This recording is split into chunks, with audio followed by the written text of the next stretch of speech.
Hello everybody, I'm Raphael Perry and it's time for some more Lone Wolf.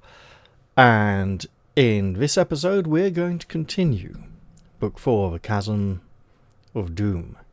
Now, when last we left off, we had reached the mining town of Ruanon and defended it from Vasagonian brigands. And we learned that the warlord behind these brigand attacks wasn't just here plumaging and trying to control the area. He had come here to steal the local mayor's daughter. So Baron Vanneland, is it? Baron Vanneland's daughter, Madelorn. And taken her to the ruins of Maken, where he intends to sacrifice her and raise the army of the dead that waits sleeping in the Maakengorge, with one of the fallen Dark Lords who was defeated by the King of Sommerland. So obviously we don't want to let that happen. And I have a note here that we are at the beginning of the section, not the end. We don't need healing, but I clearly haven't read it, so here we go. 50 miles south of Ruanon. Why am I... Right.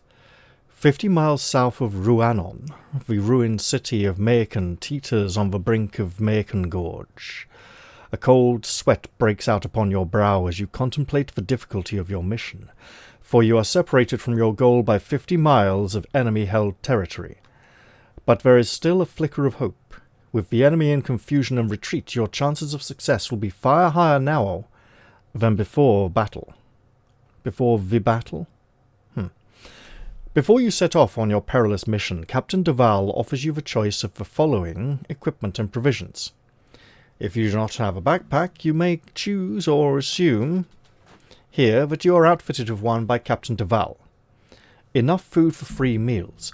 Well, we've passed out of the barren wastelands, so we can use our hunting discipline again, should we need to. Some rope. We have rope. A potion of Lormspur, which restores 4 endurance points when swallowed after combat. You know what? That might be a good idea. Although we have 2, a potent Lormspur potion and concentrated Lormspur potion, so we might not need to bring a 3rd one with us. Are we really going to need 14 points of healing after a really tough fight? Possibly. A sword or a spear. We have the summer sword. We do not currently need another weapon.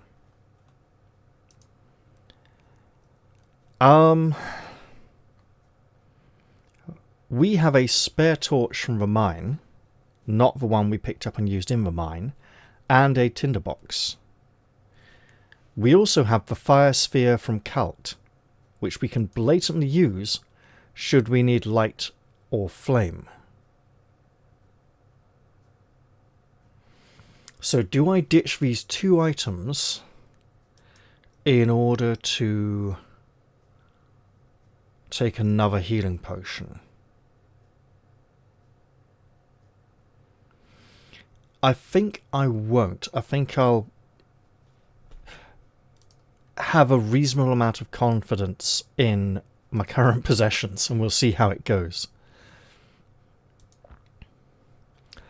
Dusk soon enshrouds the beleaguered outpost of Ruanon, and you use the cover of darkness to cross the body-strewn plain towards the south. An old highway trails off to Maken, but it is choked with Vasagonian warriors.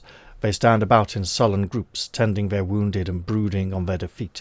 However, even demoralized and dejected, they are still a deadly foe. It will be too dangerous to risk passing through their ranks, so you must use the forest to conceal your passage. Do we go for the trees on the right or the left? Fighting fantasy rule, left is best. We have no other reason. The forest is patrolled by bandits, but they take little interest in their guard duties, and you find it easy to avoid them in the dark. Then, by chance, you come across a small log cabin hidden deep in the woods. A candle flickers at the window, and the door is ajar. Let us enter the hut. That's a very nice picture of a candle. Great piece of spot art if you ever needed it. Wonderful. The door slams shut and you spin around to see a bandit leaping at you from the shadows. His head is a mass of bloodied bandages, but he is armed and determined to fight. The wounded bandit has a combat skill of 13 and endurance of 16, so he's still got a decent amount of endurance points left. However, with a combat skill of 13, we are fighting at plus 18 in the ever so impressive plus 11 column. So let's get that dice roller up. There we go. We have a 5. Enemy loses 14 endurance. Lone wolf loses 1. You know what? We're taking that on the armor. That's barely even an injury. He, on the other hand, has absolutely had it, whatever we roll. A 3. We lose 2 more endurance points before finishing him off. He was determined to do some damage before he died. Gotta respect that.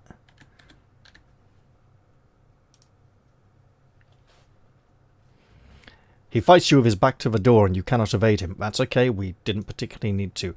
Non-combat section will take a point of healing. You roll the dead bandit over with the toe of your boot and make a quick search of his body. You discover the following items: 3 gold crowns, a dagger and a sword. We'll take the gold.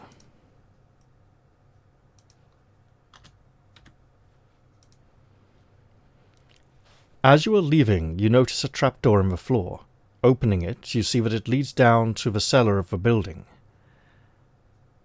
I am not going to do this, because this is an enduring memory. Somewhere in this book, there's a log cabin with a cellar, and if you go down into the cellar, someone shuts and locks the trapdoor behind you, and you starve to death. And in case you don't believe me, I'm going to show you. You're at the bottom of the cellar door when the trapdoor slams shut and you hear a bolt slide across and lock. You hammer on the trapdoor, desperately trying to escape, but your captors cover the trapdoor with a heavy oak cask and keep guard in the room above. 4 days pass before the lock slides back, but the hands that open the trapdoor are bony and fleshless. Your life and your mission ends here. And that is why we're not going down into that cellar. For some reason, bear with me on this, for some reason I thought that hut, that cottage, that wooden cabin was somewhere up here before the road to Eshnar.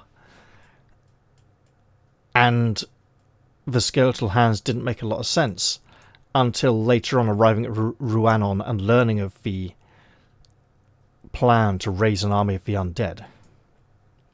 But now it makes a lot more sense because we have it in context and have been warned in advance. So let us leave the hut and recover a point of health back up to 27. You quickly leave the hut behind and press on through the trees.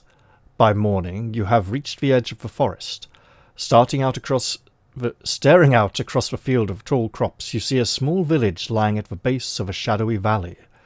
The fields are only separated by narrow tracks, which are alive with flying insects hovering in swarms.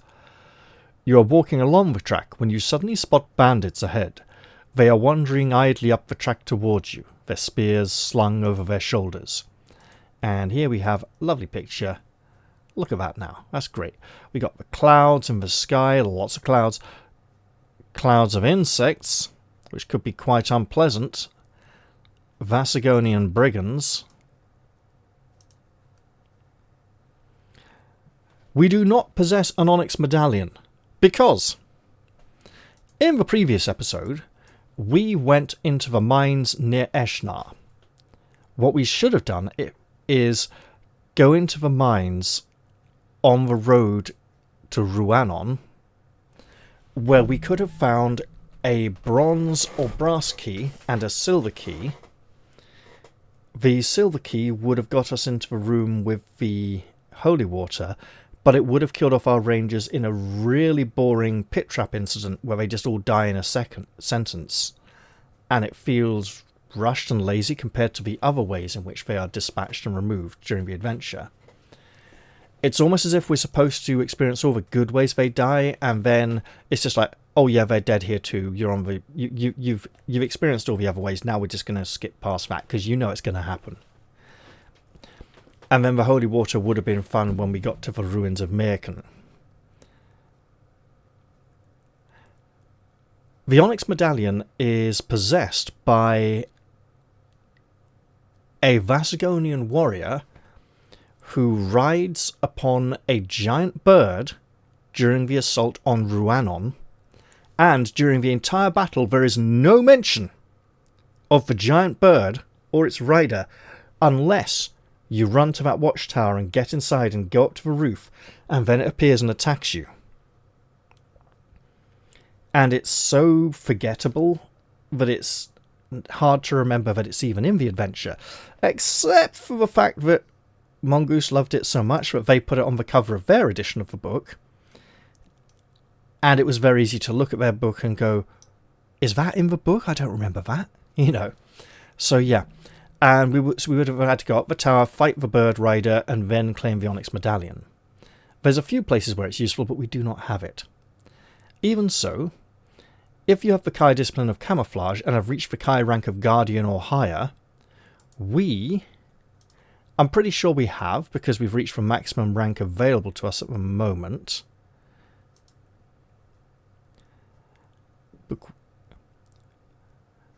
Completes book 1, completes book 2, completes book 3. So we could have skipped a book and still done this. But yes, we absolutely... And this isn't a do you wish to use this ability, this is a if you've got it. Sometimes we have the... sometimes we have a choice, at other times we do not. Lifting your feet high, you step into the tall crops, taking care to part them first with your hands. You allow the stalks to close again behind your track before you crouch down and hold your breath. You have completely vanished from sight. It is as if the stalks have never been disturbed. The bandits amble past, merely inches from where you hide, oblivious to your presence. When you are sure they have gone, you emerge from the crops and hurry away. And that is another point of healing which puts us back on full as well while we wait there.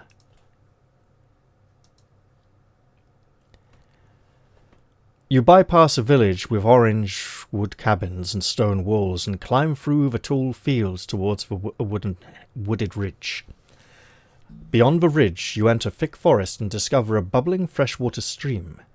You drink deeply and realize how hungry you are. You must eat a meal here or lose 3 endurance points. But hey, we'll just hunt something here and eat that instead. We'll be fine. As night falls, you reach the city of Maakengorge. The gaunt, weed-infested ruins of this shattered city are spread like a vast graveyard and bathed in the eerie light of a near full moon. A sound fills the air like the wailing of lost souls. It is the cry of the Maakengorge. I imagine it sounds almost like a howling wind as well, in a way. It has been nearly 2 days since you last slept, and fatigue begins to overwhelm you. Drawing your Kai cloak about your shoulders, you settle down to sleep. You will need all your strength for the daunting task that lies ahead. Actually, the way this paragraph is written kind of puts me in mind of Book 2 of the Grey Star series. I only had Book 2. Oh, and a new picture. I like this picture. This is a classic. 2 Vasagonians on guard. They don't like the rain. Looks like this one's saying something to that one. Possibly something unflattering.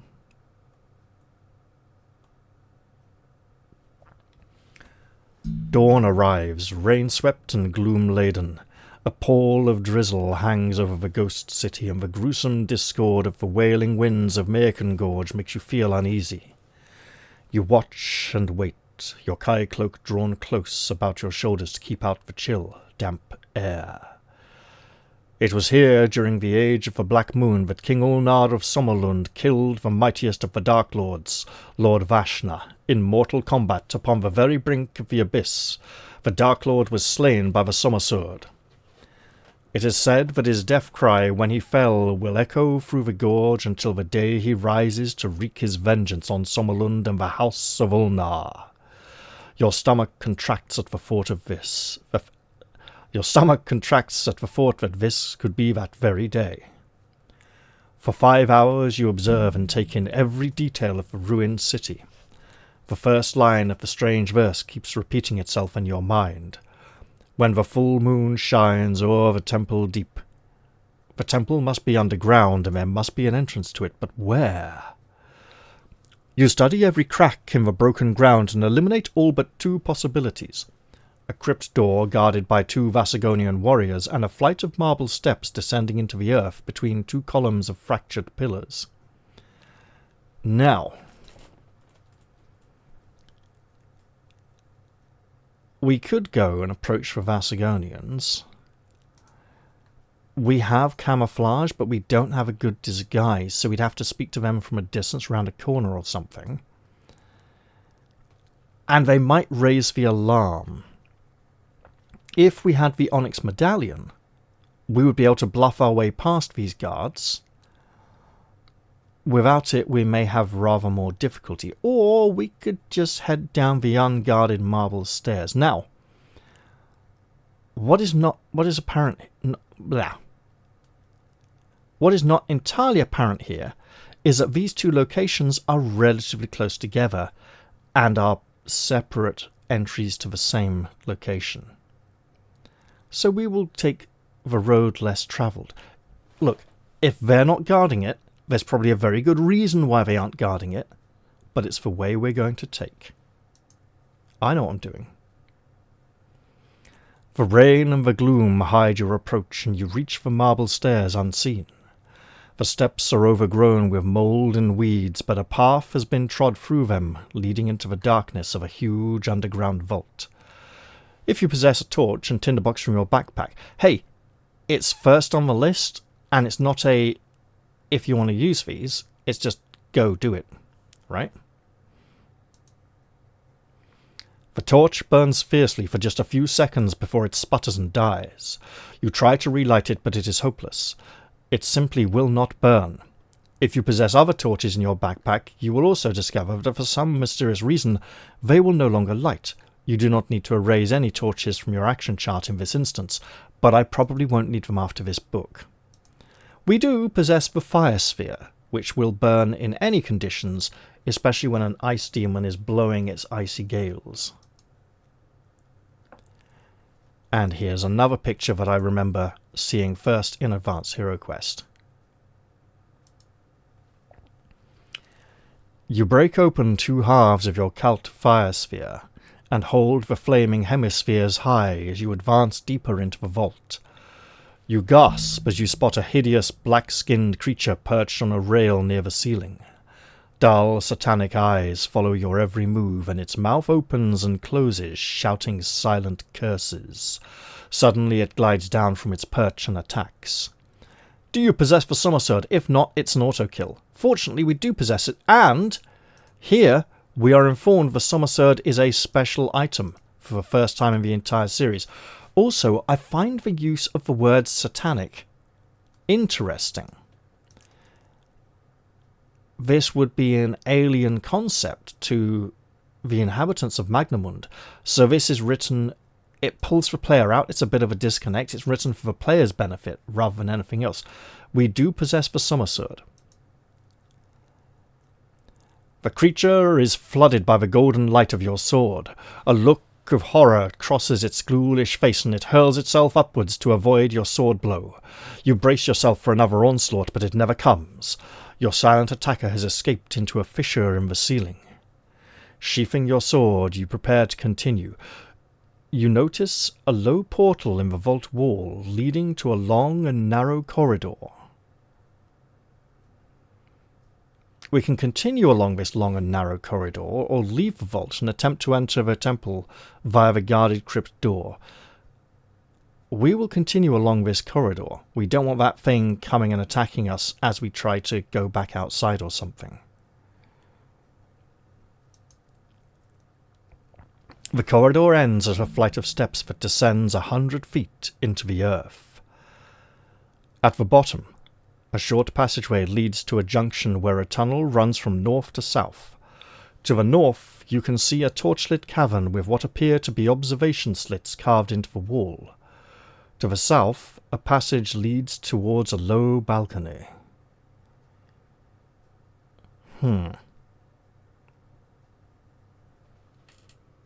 Now then. Obviously, we've closed the fire sphere. We do not need flames at this point to light our way. Now, Fighting Fantasy rule would say go north if we have no other reason, but let's think about this. A torchlit cavern with what appears to be observation slits carved into the wall, and to the south, a passageway leads towards a low balcony, which would imply the people in the cavern are either watching something or being watched from somewhere else. Now, we came from the north, and the sacrifice should be open to the moon, right? Full moon shining down on the sacrifice, and overlooking the cavern, which is to the south, chasm, which is to the south of us. North may be full of guards who are just watching, but so I think we may actually go south. Sure.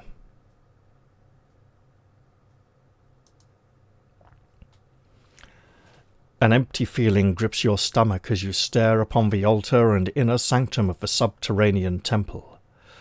Your Kai senses burn as if every nerve in your body is screaming a warning to flee from this evil chamber.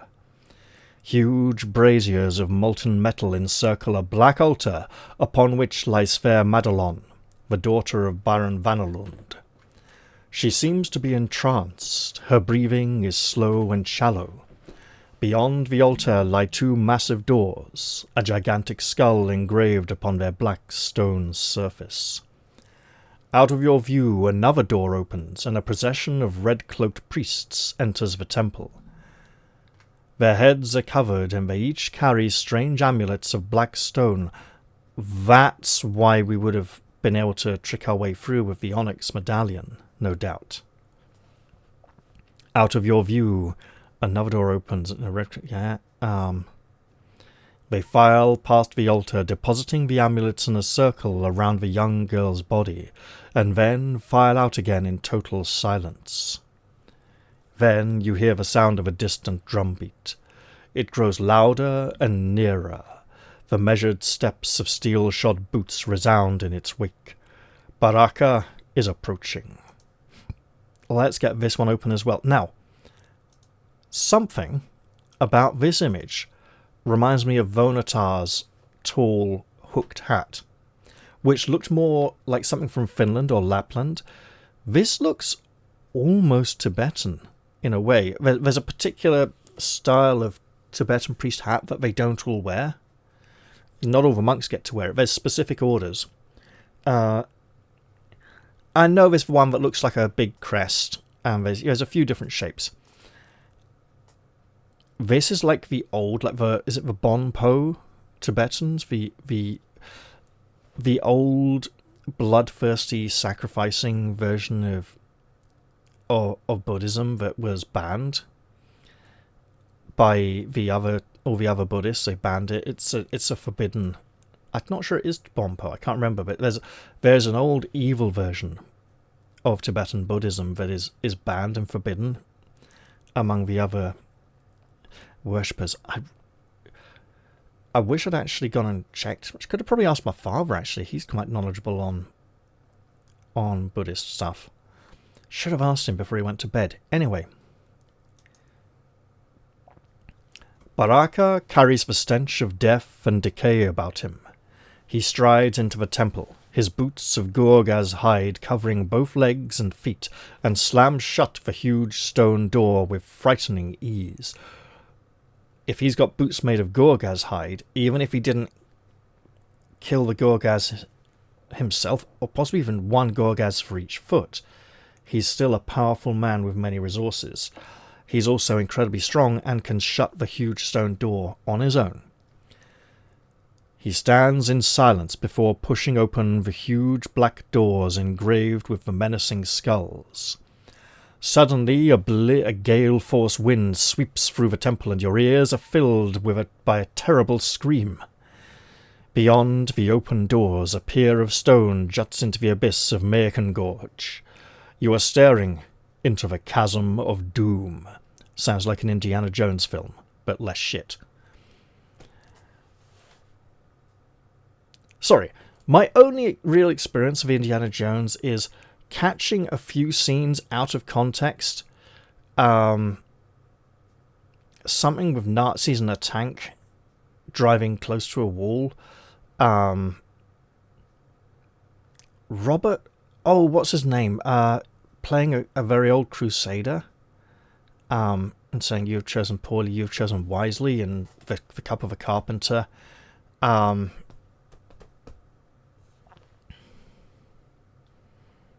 And what else? Oh, and there's a new film. There's apparently something to do with aliens, and a really stupid scene where apparently being in a fridge for a few seconds protects you forever from a nuclear bomb blast and the nuclear fallout and radiation that you would be experiencing afterwards when he opens the door right after the bang. And it's really stupid. And apparently there's some fat kid with a yo-yo that everyone likes. And me and my mate used to joke about Indiana Bones instead of Indiana Jones because my friend had a dog called Toby, and Toby would go absolutely mental if anyone said the word bones.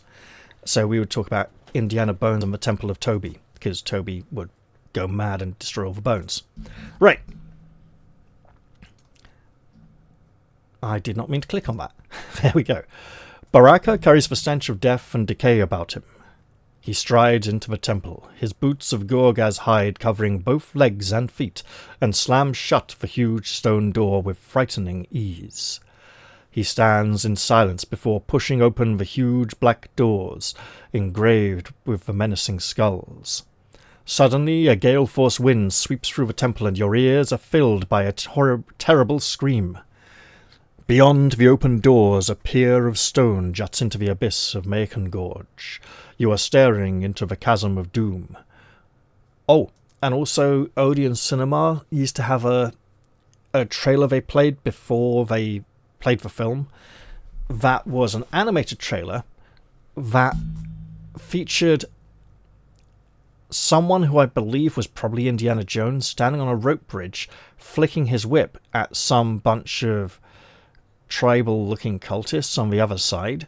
Then the camera went down into the chasm, and it turned into American skyscrapers, and the green ghost from Ghostbusters flew at the camera while the Ghostbusters music played.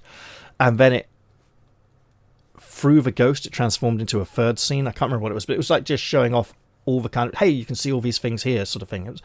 It was nice to see a trailer there that wasn't an advert for anything or a trailer for any of the films. They put it on for years. I think it would be like the final trailer they'd showed just before the full attraction began. Anyway, Baraka turns away from the windswept pier and walks slowly towards the altar. From a hidden scabbard he removes a twisted black dagger and holds its stiletto blade to the light. An evil blue flame runs up and down the black steel spike, flickering in the ice-cold winds of Maakengorge. The sacrifice is about to begin and must be prevented at all costs. That is not a stiletto-bladed dagger. That is a kris.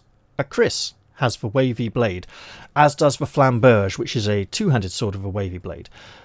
A stiletto blade is just a spike. It doesn't even have enough bladed edges, it's just a tip, basically. Very, very narrow, slender blade for getting through eye slits in visors and armpits and very small chinks in armour. We could draw our weapon and attack Baraka, but he could just kill her straight away. Instead, let us attempt to distract his attention from the altar and draw him away from it. "Hold your blade, Baraka! Her life is not yours for the taking!" Your words ring out above the howling wind. The renegade noble turns to face you. His laugh as piercing as your command. He advances towards you, the flame-licked dagger held high in his mailed fist. You draw your weapon and enter the temple. We'd like to try and free the prince, the Baron's daughter, but she is drugged and unconscious. So, and there's a lot of onlookers who may move to resist us. Let's give it a try, though. You circle the temple, keeping just out of reach of the blue-flamed dagger. Baraka unsheaths a scimitar with his free hand, cutting the air about your head with its mirror-like steel, drawing no blood. If you possess a flask of holy water, now would be the perfect time to use it. And I'm just going to show you what would happen if we do. You grasp the flask, take careful aim, and hurl it straight and true. Baraka stares open-mouthed as the container shatters against the black steel dagger. There is an explosion of searing white flame. The heat scorches your face and you are thrown to the floor. You lose 3 endurance points. You stare in horror as Baraka, his arm torn from his body by the blast, staggers backwards across the temple. He has been blinded by the fire and he claws at his sightless eyes with his remaining hand. You watch in silence as he stumbles through the black skull doors and plummets into the Maakengorge, swallowed up by the Chasm of Doom. Turn to section 350.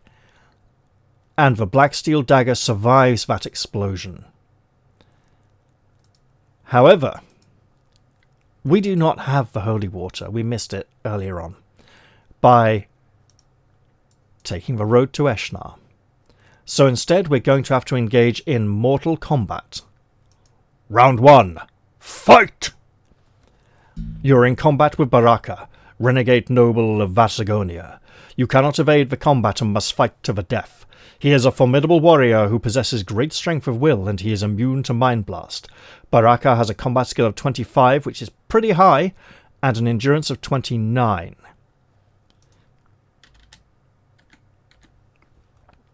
This means we are still fighting in the +6 column, which is pretty good for us. And we want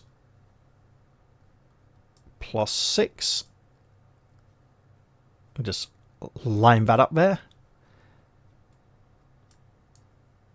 There we go. Nice big size for you all to see it on your screens as well. Excellent. Right.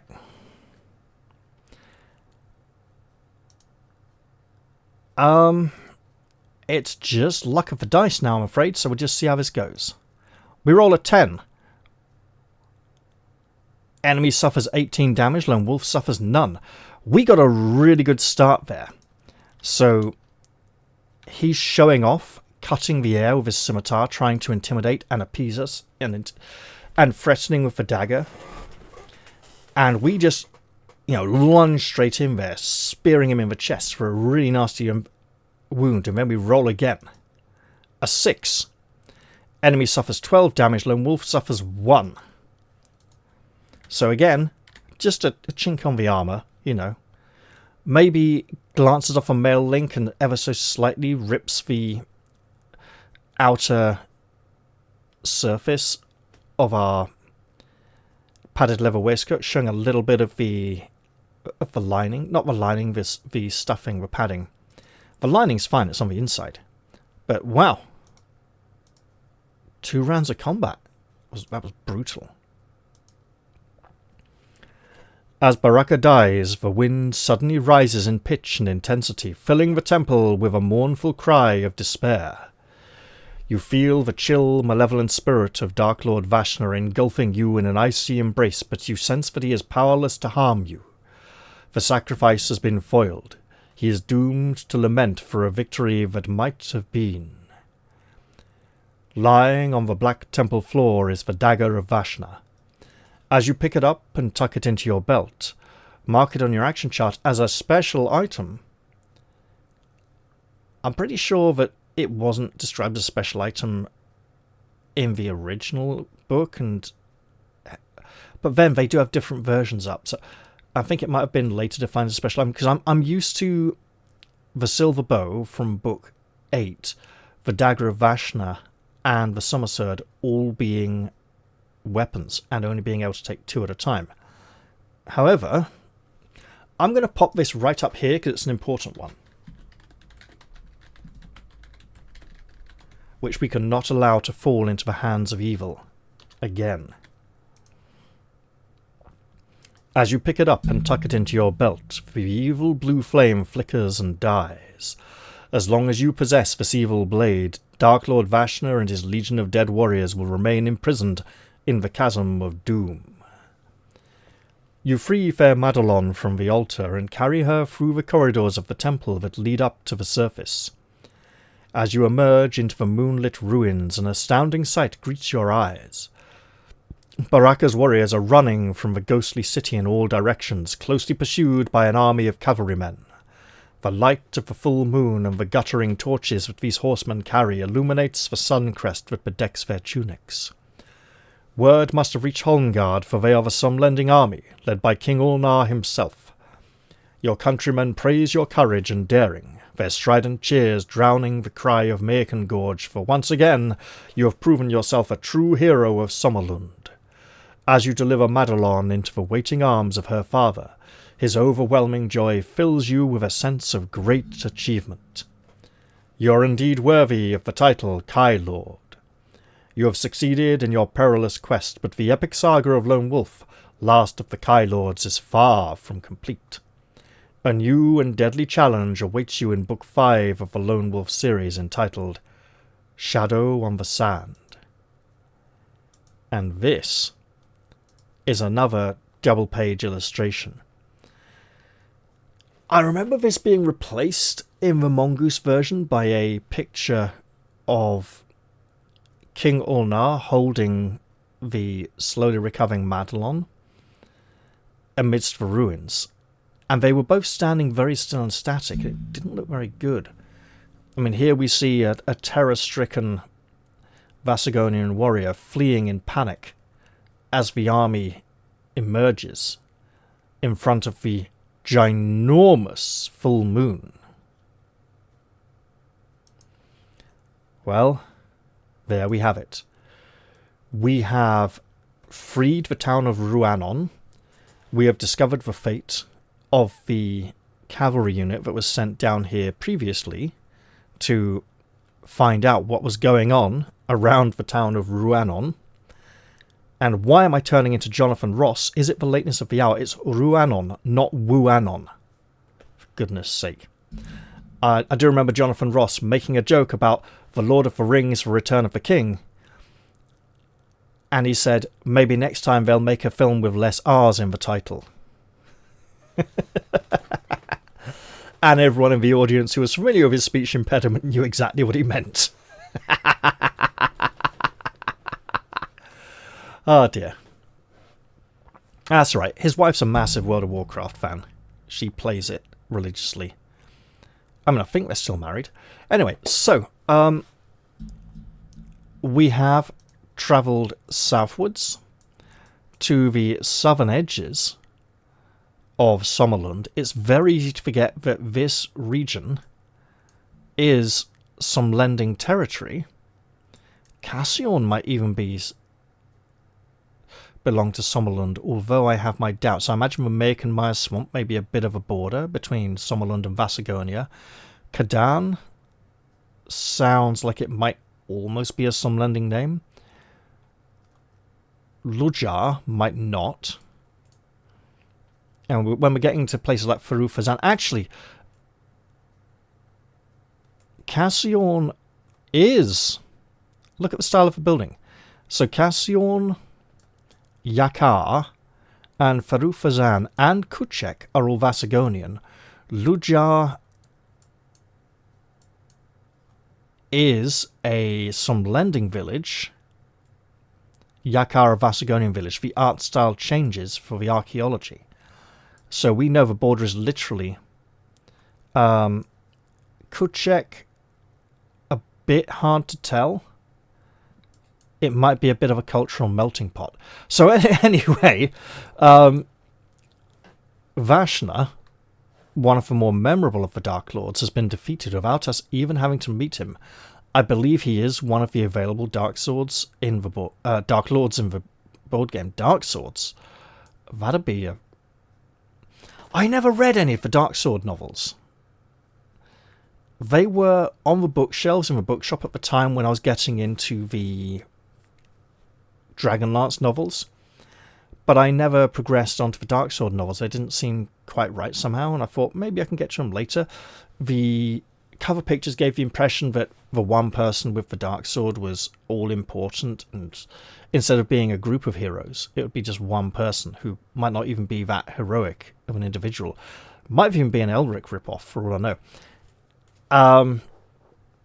But a massive crisis of world-shaking importance has been avoided, and our next adventure will take us once again into Vasagonia proper, where we'll have a full-on map of Vasagonia and a very long book, actually. It's more than the traditional 350 sections of a Lone Wolf book. It's like 400 or something, or even more. It's split into two halves, and you only find out halfway through, and it's like, now go to part 2 of the book. Yeah, and there's some very memorable encounters in that one.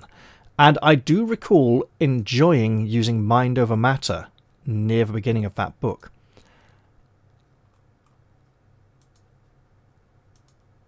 Well, with that, our adventure has come to an end. I will, as usual, take a 1-week break in between books to refresh my creative energies and to prepare for book 5, you know. But for now, let's just all bask in the achievement. And I know I didn't get all of the items, all the best items from this book, and there was a slightly easier route if I had gained the Onyx Medallion. And the extremely more easy if I had gained the Holy Water. The Holy Water is very useful if you don't have the Summer Sword, because if you don't have the Summer Sword and you're fighting with a combat skill in the 10 to 19 range, maybe +2 for weapon skill, against the combat skill 25 Baraka, who also has 29 endurance, you're in for a really hard time. But for now, I'll say goodbye. Farewell, our adventure ends here, but we shall meet again soon. Go now, and do good deeds, for Sommerlund and the Kai.